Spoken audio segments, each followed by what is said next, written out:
YouTube, hello. It's your homie Davin coming back at you with another episode of the life and suffering of Sir Brante. Hopefully we can make it through another episode without dying our final death.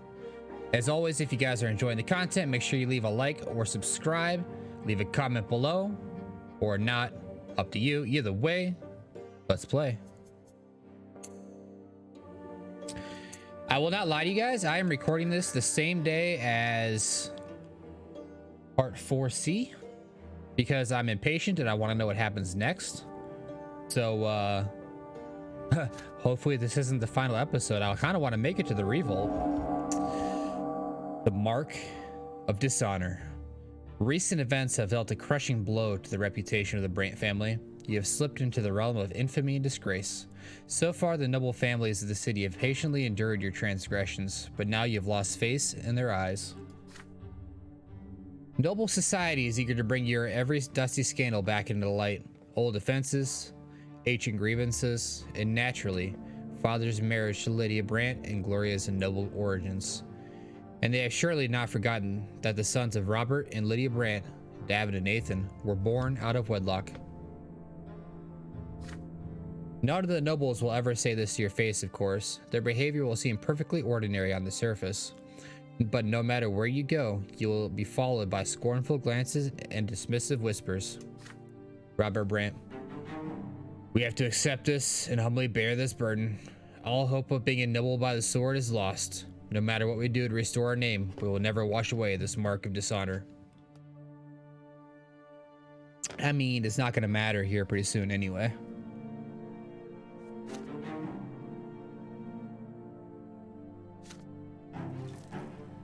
Branded by dishonor. Event has happened. The Brante name is dragged through the dirt, never to recover.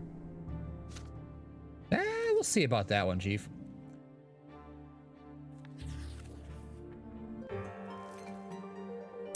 Year 1143. The last straw. Rumors are running wild in Inazat. People say that a mysterious clandestine society called the Last Straw holds the entirety of the city's seedy underbelly in its clutches. With men in safe houses all over Inazat, plotting and scheming against the nobles and the rulers of the province. Their leader is a woman, a ruthless criminal by the name of Sophia. She has evaded all attempts at capture. Oh, Sophia. The common people both fear the Last Straw and sympathize with their cause. If the rumors are true, the city finally might have someone who will stop at nothing to help the people claim their rights. But who would support this secret organization, and how did the insurgents manage to survive this long? No one in the city knows the answers. Magistrate Al Vermin must assuage the people's fears once again. Remy L. Vermin. The vile mutineers and heretics who call themselves the Last Straw will be caught and executed very soon, and anyone who has given them money and shelter will be met the same fate. The secret chancellery will make sure of that. But even facing a manhunt, the Last Straw still endures. Slowly but surely, the influence of this underground organization is spreading throughout the city. Order -1. Power +1. Struggle for power. Wealth of Magra -1. Threats and promises. You were in the middle of ascending the city's hall's long curved marble staircase, a small man beneath the building's towering vault. You were suddenly visited that night by messengers from Magistrate Al Vermin.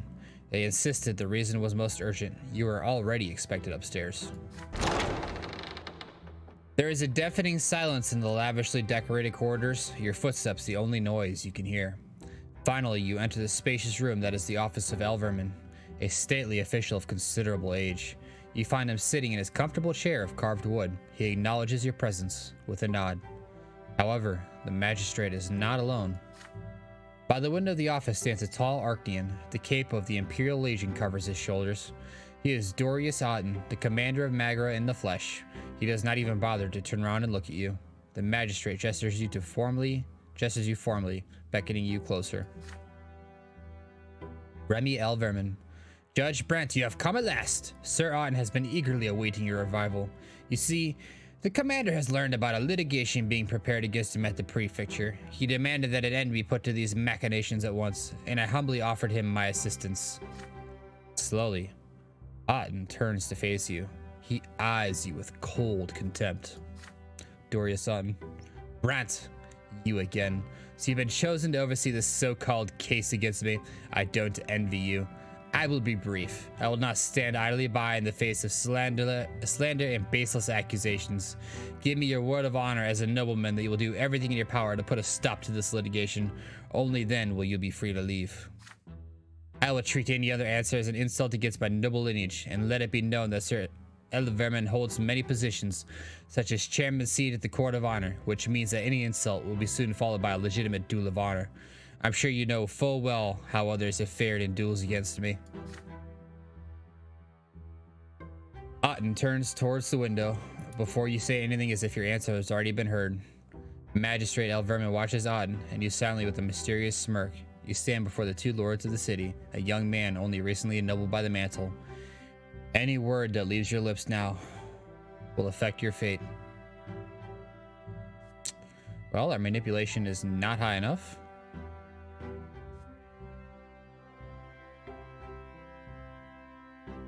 You stand your ground against the Arcanian's threat and force him to back down.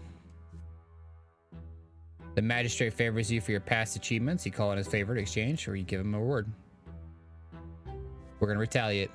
I'm not backing down. I've already died 3 times, and I don't think I'm gonna make it to the end of the game. It's time for me to start standing my ground.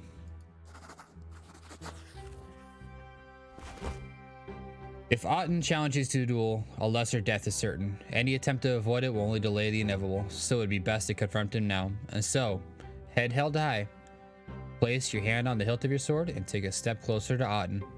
Next come the words, your words, echoing loudly in the stunned silence of the city hall.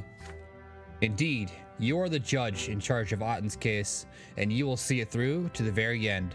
Your duty and your honor demand that you serve the Empire and enforce its laws, which apply to all its subjects. Yes, Otten will surely defeat you in a sacred duel, but the evidence you have gathered against him will see the light nevertheless. You are far from the only judge ready to challenge even the most powerful nobles of the province in the name of the law, and no matter what justice will find Otten and strike him down. Otten is stunned by your verbal assault. For a moment he remains motionless by the window, his face an azure mask. Slowly, the commander of Magra walks towards you, his heavy, piercing gaze transfixing you. Please, sir, don't kill me. Dorius Otten. You human! Dare you to threaten me? You calmly meet his eyes in total silence. Then suddenly, a grimace of rage splits the Arcanian's face. His sword flashes like lightning. You barely have time to draw your own blade. The clanging of swords cut through the stunned silence of the city hall. Otten lets out a torrent of strikes in an attempt to overwhelm you. Again and again, you barely deflect them.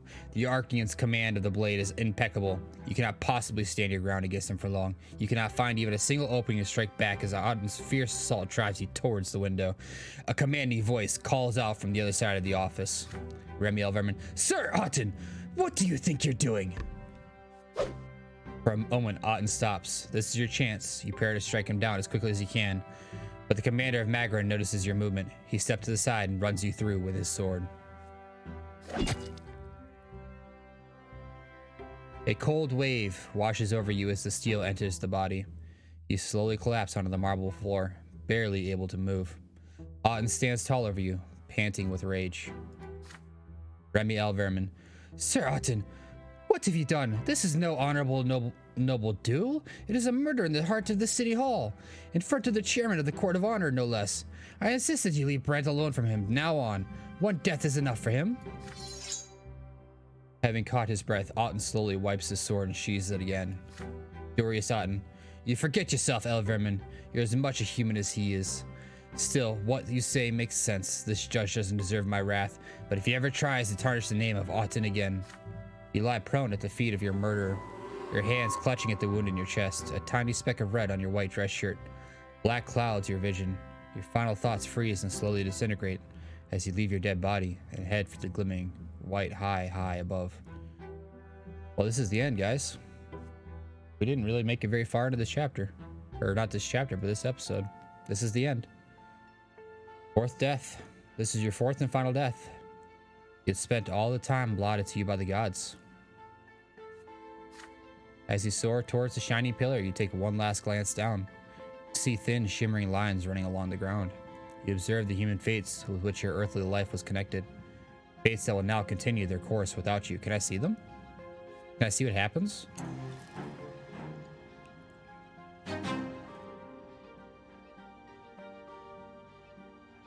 All right.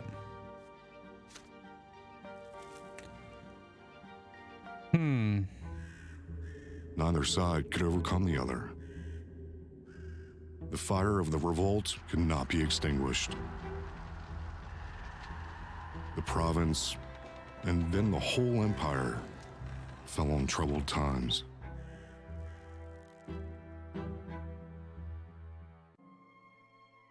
Is that it? Outcome of the revolt. For years after your death, Anazak continued to simmer like a cook pot over a slow flame. The powerlessness of the simple folk, unable to change the old order, gradually gave way to rage. Finally, this anger became stronger than your age-old submission to the higher estate and their fear of divine retribution. This rage was the spark that lit the fire of the revolt. The rebels took up arms and seized the city for themselves, led from the shadows by the last straw. When the moment of truth came, there was no soul in Anazat strong-willed enough to spearhead the raging revolt. The opposing factions soon reached a stalemate in which neither side could prevail completely. Anazat refused to surrender, but after a prolonged siege, Gaius Tempest finally broke the city's defenses, and the Legion entered the rebellious city of Anazat. The insurgents fled, the mobs disappeared from the squares and the streets, and the leaders of the revolt were hanged. But the city's capture made even more trouble for the Overseer. The unrest was beaten down, but not suppressed completely. New riots followed one by one as the common folk, the new faith priests, and many nobles in the mantle continued to wage a desperate struggle against the old authorities. Gaius Tempest responded to the seething rebellion with more executions and threats, but dissent continued to grow.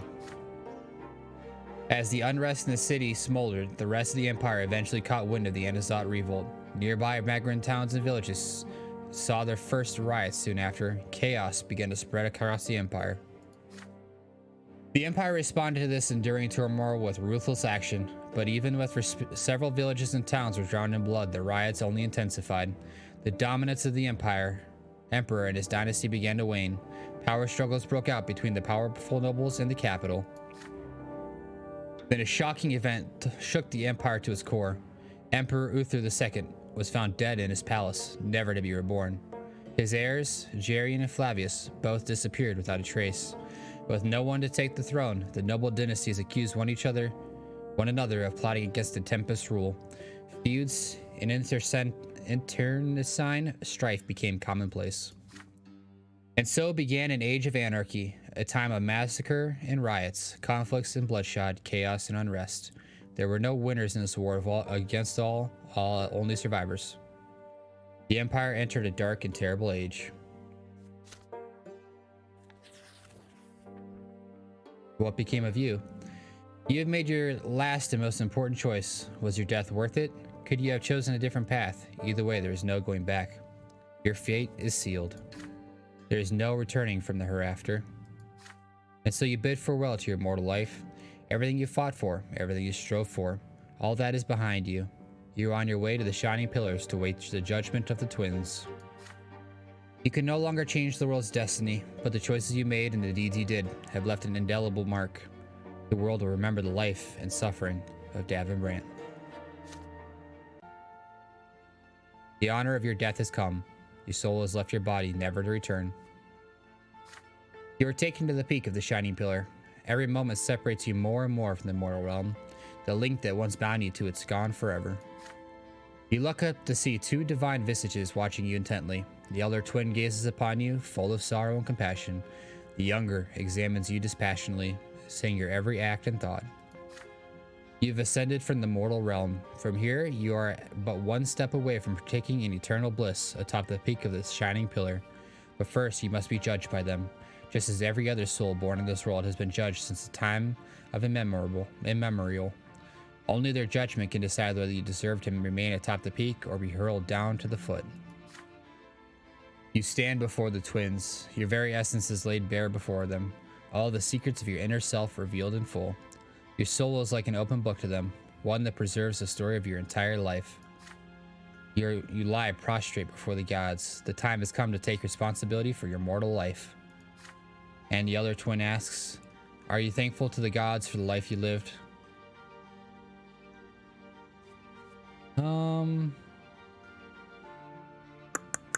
You refuse to submit to them. True death. They hear your answer. Compassion and remorse fill them immeasurably deep eyes of the elder twin. He turns to face his divine brother, who turns his gaze in an expression of stern remorse. The elder twin asks you once more, what was your life to you? Struggle, suffering, toil, enlightenment, service, creation, empathy. Your life was dedicated to other people and your relationships with them. He changed them and they changed you. Empathy.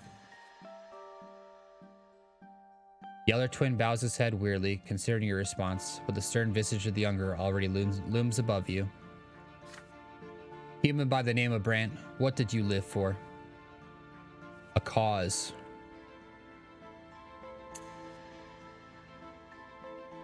The younger's gaze lingers on your bare, defenseless soul. The divine figure continues its stern interrogation. What did you leave behind? Change? Order? Doctrine? Achievement? Legacy? Nothing. I guess order, if anything. The younger twin now moves towards you with clear intent, poised to render his judgment. But the other twin restrains his brother with a gesture. A divine voice fills you once again. Did your life make the world we made better and more perfect? I do not know. That is not for you to judge. The younger twin is silent, his eyes, two swords piercing your soul. The elder twin speaks to you again, but you already know the question, the very same question that caused you so much suffering shortly before your true and final death. What determined your destiny? Yourself.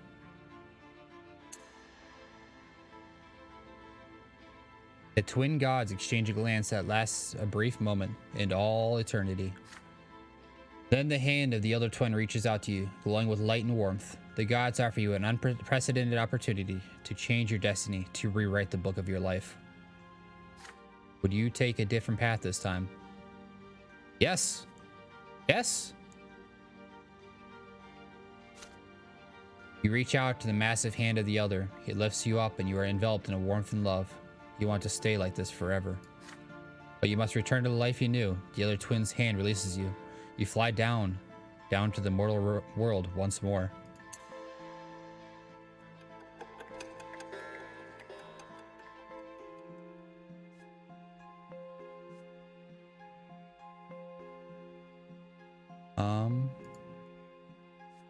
So we can either okay, so I'm gonna leave it up to you guys in the comments below. I know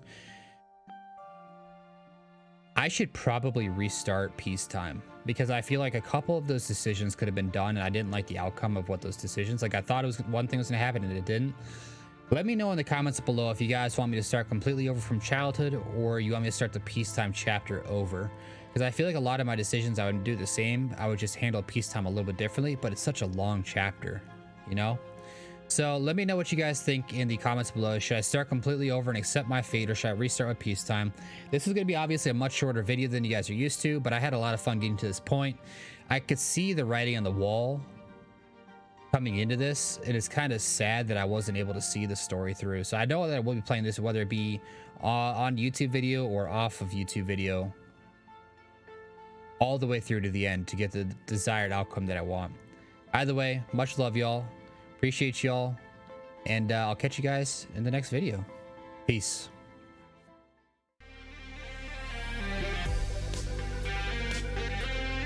Want to get some music for this? Nope. How long did that go? You said 30 seconds. How long have I been going? 10. Is that really right? I have no idea. I'm not even Is it watching. 30 long? No comment.